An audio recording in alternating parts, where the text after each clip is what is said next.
ఆలోచన చేయాలి. రెవెన్యూ పద్దు మీద మాట్లాడుతున్న అధ్యక్ష, 44 లక్షల సర్వే నెంబర్లు ఉన్నాయి అధ్యక్ష. ఇవన్నీ 80 సంవత్సరాల క్రితం అప్పుడు సర్వే చేసిన నిజాం టైంలో సర్వే జరిగింది. మళ్ళీ సర్వే జరగలే, భూకమ్మతాల సర్వే జరగలే. ఇందులో 70% వాటికి మాత్రమే టీపాన్స్ ఉన్నాయి అధ్యక్ష. అంటే మెజర్మెంట్ చేసిన ఇవి ఏమంటారు సర్వే నెంబర్స్, అవి మెజర్మెంట్ రికార్డ్స్ మెయింటైన్ చేసి చేయబడినాయి కేవలం 70%. 30% వాటికి లేనే లేవు. ధరణి కింద ప్రతి 20 సంవత్సరాలకు యాక్చువల్లీ సర్వే చేయాలి ప్రభుత్వం, కానీ చేయట్లేదు. మన కమతాలు ఎన్ని ఉన్నాయి అధ్యక్ష? 208 lakh ల్యాండ్ హోల్డింగ్స్ ఉన్నాయి అధ్యక్ష. మేనిఫెస్టోలో మీరు క్లియర్ గా చెప్పినారు అధ్యక్ష. 24వ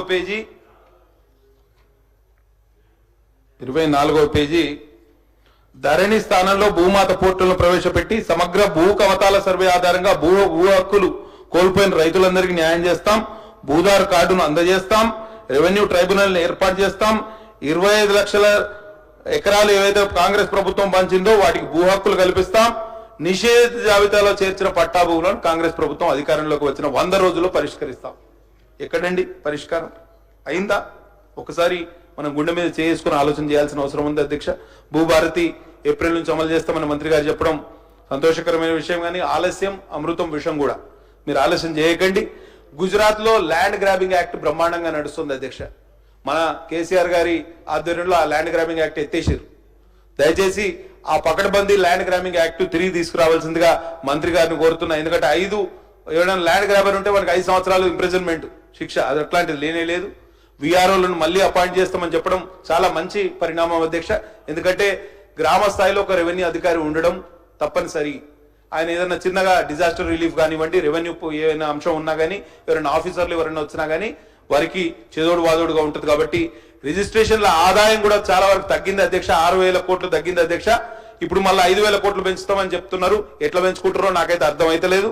ఎందుకంటే రియల్ ఎస్టేట్ పుంజుకోవడం ఇప్పట్లో సాధ్యం కాదు. భూముల విలువ పెంచుతామని మంత్రి గారు చెప్తే అది మళ్ళా ప్రజలను ఎత్తిన భారం మోపినట్టే. కాబట్టి దయచేసి అటువంటి ఆలోచన విరమించుకోండి మంత్రి గారిని మీకు సవినయంగా మనవి చేస్తున్నా. అట్లే ఫోరెన్సిక్ ఆడిట్ ఫర్ ధరణి అక్రమాలకు పై ఫోరెన్సిక్ ఆడిట్ చేస్తామని హామీ ఇచ్చారు మంత్రి గారు. ఇప్పటి వరకు అది ఏం కాలేదు. ఎందుకంటే మా దగ్గర బాబాసాగర్ అనే ఏజెన్సీ గ్రామం ఉంది అధ్యక్ష, చింతలమానేపల్లి మండలంలో. దందరి అంకుబాయి అనే మహిళ రోజు నా దగ్గరికి వస్తుంది. ఆమె 100 సంవత్సరాల క్రితం నుంచి ఆమె సాగు చేసుకుంటుంది. ఆమె అత్తమామలు ఇవాళ ఒక పాత పహాని తీసుకొచ్చి ధరణిని అడ్డం పెట్టుకొని ఒక వ్యక్తి పట్టా చేసుకొని కబ్జా చేసుకున్నాడు అధ్యక్ష. ఆమె ల్యాండ్లెస్ అయిపోతే వాళ్ళ పిల్లలు ఒక కొడుకు ఆత్మహత్య చేసుకున్నాడు, ఇంకొక కొడుకు మంచిర్యాలకు బతుకుదేరు కోసం పోయింది అధ్యక్ష. చాలా ధరణి వలన ఎంతమంది జీవితాలు నాశనం అయిపోయినాయో మనం చెప్పాల్సిన అవసరమే లేదు అధ్యక్ష. ఈ ధరణి మీద పూర్తి స్థాయిలో ఫోరెన్సిక్ ఆడిట్, కేవలం మీరు ప్రక్షాళన చేస్తే సరిపోదు, ఫోరెన్సిక్ ఆడిట్ చేయాలి. ఎవరైతే అక్రమార్కులు ఉన్నారో వాళ్ళని ఊచలు లెక్క పెట్టే ఏర్పాటు కూడా చేయాలి అధ్యక్ష. వారు ఎవరైతే ప్రజల సొమ్మును దోపిడీ చేసినారో వాళ్ళను కూడా కటకడాల పాలు చేయాలని నేను ప్రభుత్వాన్ని కోరుతున్నా అధ్యక్ష. 7 minutes more మీరు అన్నట్టు. ఓకే లాస్ట్ ఒకటే 18 అధ్యక్ష. గ్రామ పంచాయతీల్లో పారిశుద్ధ కార్మికులకు కూడా జీతాలు లేని పరిస్థితి అధ్యక్ష. నిర్వహణ గురించి కూడా డబ్బులు లేవు. డిజాస్టర్ మేనేజ్మెంట్ గురించి పద్దు గురించి మాట్లాడితే ఇటీవల అకాల వర్షాలు వడగండ్ల వలన రాష్ట్రంలోని 13 జిల్లాల్లో చాలా ఇబ్బందులు తలెత్తినాయి అధ్యక్ష. మా దగ్గర బెంగాలీ క్యాంప్ ఉంది కాగజ్నగర్ రూరల్ మండల్లో కూడా చేతికొచ్చిన మొక్కజొన్న, కూరగాయలు, మామిడి తోటలు అన్ని నాశనం అయిపోయినాయి అధ్యక్ష. కాబట్టి దయచేసి 10,000 రూపాయల నష్టపరిహారం సరిపోదు, ఎందుకంటే ఇది టెర్మినల్ స్టేజ్ ఆఫ్ క్రాప్ అధ్యక్ష. కాబట్టి దయచేసి పెంచవలసిందిగా మంత్రి గారిని కోరుతున్నా. మా దగ్గర కూరగాయల్లో పర్వల్ అనే ఒక దొండకాయ షేప్ లో ఉంటది, బెంగాలీలు పండిస్తారు. అది ఎక్కడ బెంగళూరులో కిలో 150 రూపాయలు ఉంటుంది అధ్యక్ష. మా హైలీ న్యూట్రిషియస్ ఫుడ్ అధ్యక్ష. అవి మొత్తం రాలిపోయినాయి అధ్యక్ష. కాబట్టి దయచేసి ఈ కాంపెన్సేషన్ ఏదైతే ఉందో దాన్ని ఇంక్రీజ్ చేయాలి. ప్రధానమంత్రి కిసాన్ బీమా యోజన ఏదైతే ఫసల్ బీమా యోజన ఉందో దాన్ని ఇంప్లిమెంట్ చేస్తే మనకు వచ్చే సంవత్సరం నుంచి ఇబ్బంది ఉండదు. కాబట్టి దయచేసి ఆ ఫసల్ బీమాను అమలు చేయవలసిందిగా మంత్రి గారిని కోరుతున్నా. అట్లనే మాకు మైదాన ప్రాంత గిరిజనులు మా ప్రాంతంలో మెండుగా ఉంటారు అధ్యక్ష. మా దగ్గర చెన్నూరులో, బెల్లంపల్లిలో, మంచిర్యాల్లో వారిని మన్నెవారులు అంటామా అధ్యక్ష. వారికి గతంలో మైదాన ప్రాంత గిరిజనులకు కులాం సర్టిఫికేట్ ఇచ్చేవాళ్ళు అధ్యక్ష. ఇప్పుడు కులాం సర్టిఫికేట్ లేదు, ఎందుకంటే రెవెన్యూ శాఖ కిందనే ఆ కాస్ట్ సర్టిఫికేట్ ఉంటుంది కాబట్టి వాళ్ళు పీవీటీజీలుగా ఆ రోజు గుర్తింపు పొందిర్రు. ఇవాళ వాళ్ళకి ఆ సర్టిఫికేట్ ఇవ్వకపోవడంతో మన్నెవారులు చాలా ఇబ్బంది పడుతున్నారు అధ్యక్ష. మా ఊరులోనే చాలా మంది మన్నెవారులు ఉంటారు, మా ఊరు పేరే మన్నెరెబ్బెన అధ్యక్ష. కాబట్టి దయచేసి వారిని ఆదుకోవాల్సిందిగా మంత్రి గారిని కోరుతున్నా. హౌసింగ్ పద్దు మీద పెద్దగా మాట్లాడేది ఏం లేదు, కానీ నేను ఒక్కటి చెప్తున్నా అధ్యక్ష, హౌసింగ్ పద్దు మీద గతంలో వాళ్ళు పూర్తి చేయని 2 BHKలు ఏవైతే ఉన్నాయో డబుల్ బెడ్రూమ్ తప్పనిసరిగా మీరు 300 కోట్లు ఏదైతే కేటాయించారో వాటిని వినియోగించండి. ఎందుకంటే చిన్న చిన్న పనులే ఉన్నాయి. మా కాకినాడలో 2 BHK ఆల్మోస్ట్ 90% అయిపోయింది. సెప్టిక్ ట్యాంక్ కాలేదు, కరెంట్ కాలేదు, తర్వాత ఇంకో 2 చిన్న అంశాలు మాత్రమే ఉన్నాయి. కాబట్టి వాటిని పూర్తి చేయవలసిందిగా మంత్రి గారిని కోరుతున్నా. అట్లా అధ్యక్ష, సివిల్ సప్లైస్ పద్దు లాస్ట్ బట్ 1 ఇంకొకటే పద్దు ఉంది అధ్యక్ష.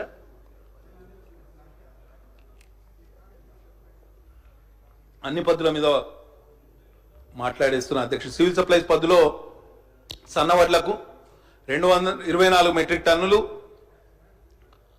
బోనస్ ఇచ్చినాం, 1200 కోట్లు అని చెప్తున్నారు ప్రభుత్వం. ఇది అబద్ధం అధ్యక్ష. ఎందుకంటే మా దగ్గర దయగాం ప్రాథమిక వ్యవసాయ సంఘం ఉంది, నేను ఇప్పుడే వివరాలు తెప్పించుకున్నా.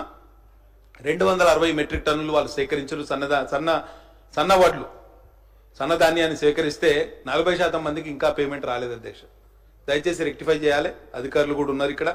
అట్లనే సివిల్ సప్లైస్ కార్పొరేషన్ కు కొత్తగా బ్యాంకు రుణాలు ఇస్తలేదు అనేది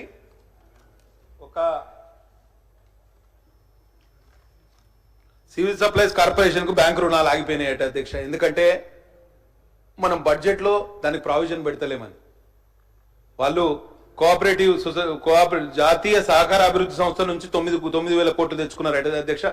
ఒకవేళ సివిల్ సప్లైస్ కార్పొరేషన్ కు డబ్బులు పుట్టకపోతే చాలా ఇబ్బంది. కాబట్టి తప్పకుండా ఆ విషయంలో ప్రభుత్వం చొరవ తీసుకోవాలి. ఆ సివిల్ సప్లైస్ కార్పొరేషన్ అధికారి ఎవరైతే మనకు ఎండి ఉన్నారో చౌహాన్ గారు బాగా ప్రొయాక్టివ్ గా పనిచేస్తున్నారు. మేము కూడా చాలా ఎప్పుడు పోయినా కూడా మా దగ్గర ఓఎస్డీగా పనిచేశారు అధ్యక్ష వారు. కాబట్టి మంచి క్యాలిబర్ ఉన్న వ్యక్తి. వారి ఆధ్వర్యంలో సివిల్ సప్లైస్ కార్పొరేషన్ ఇంకా పురోగమించాలని మనస్ఫూర్తిగా వేడుకుంటున్నా. అట్లే ఉత్తమ్ కుమార్ రెడ్డి గారు కూడా సహకరిస్తున్నారు. ఇది ఇవాళ నేలకొండపల్లి నిన్నటి పేపర్ అధ్యక్ష. ఖమ్మం జిల్లా నేలకొండపల్లిలో బండెనక బండి కట్టి మీరు వరి కొనుగోలు కేంద్రాలు స్టార్ట్ చేయలే. దయచేసి యాసంగిలో వరి కొనుగోలు కేంద్రాలను స్టార్ట్ చేయవలసిందిగా విజ్ఞప్తి చేస్తూ మీకు సివిల్ సప్లైస్ పద్దు మీద ఇంకొకటే విషయం అధ్యక్ష, సన్న బియ్యం ఇస్తాం రేషన్ షాప్లకు అని చెప్పడం చాలా సంతోషకరం. మేము అభినందిస్తున్నాం అధ్యక్ష. ఎందుకంటే ఈ దొడ్డు బియ్యం ఎవరు తింటలేరు. మా పక్కనే మహారాష్ట్ర ఉంటది, మా దగ్గర అయినంత స్మగ్లింగ్ ఎక్కడ కాదు. ఎందుకంటే ఇక్కడ నుంచి మొత్తం మాకు రోజు లోడ్లు ఈ దొడ్డు బియ్యం అంతా ration shop direct ration shop లో 10 రూపాయలకు కొంటారు, మహారాష్ట్ర 26 రూపాయలకు అమ్ముకుంటారు. ఇది ఒక వ్యాపారం అయిపోయింది. కాబట్టి దీన్ని అరికట్టాల్సిన అవసరం ఎంతైనా ఉంది. దీనికి ఒక్కటే పరిష్కార మార్గం, సన్న బియ్యం ఇస్తే ప్రజలు తినాలి, మనం తినే బియ్యమే ఇవ్వాలనేది కాన్సెప్ట్ చాలా బాగుంది అధ్యక్ష. దాన్ని అమలు చేయాలి. కానీ 2 లక్షల టన్నుల సన్న బియ్యం అవసరం అధ్యక్ష. ఎక్కడి నుంచి తెస్తారు అనేది ఒకసారి ఆలోచన చేయాలి. ఎందుకంటే వానాకాలంలో మనం సేకరించిన సన్నవడ్లు మిల్లింగ్ చేస్తే సరిపోయే పరిస్థితి లేదు. యాసంగి సన్నాలు కూడా కావాలి. కానీ యాసంగి సన్నాలు ఇప్పుడు తినాలంటే ముద్ద అవుతుంది అధ్యక్ష. మనం అన్నం కొత్త బియ్యం వండితే అన్నం ముద్ద అవుతుంది. కాబట్టి ఒక 6 నెలలు పాత పడితే ఆ బియ్యం మనం వండుకుంటే అన్నం తినే అవకాశం ఉంటుంది. కాబట్టి దయచేసి ప్రభుత్వం దానికి కూడా ఒక ప్రావిజన్ ఏర్పాటు చేయాలని ప్రభుత్వాన్ని కోరుతున్నా. అట్లనే ఒక్కొక్కరికి 6 కిలోల బియ్యం ఇస్తామని చెప్పడం, సన్న బియ్యం ఇస్తామని చెప్పడం చాలా సంతోషకరమైన విషయం. కొత్త రేషన్ కార్డులు మాత్రం ఇవ్వట్లేదు అధ్యక్ష. 6 సార్లు దరఖాస్తు తీసుకున్నారు. ఎప్పటి నుంచి ఇస్తారో మంత్రి గారు తప్పకుండా చెప్పాలి. ఎందుకంటే రాజీవ్ వికాసానికైనా ఇందిరమ్మ ఇళ్లకైనా అనేక ప్రభుత్వ పథకాలకు రేషన్ కార్డులు అవసరం. కాబట్టి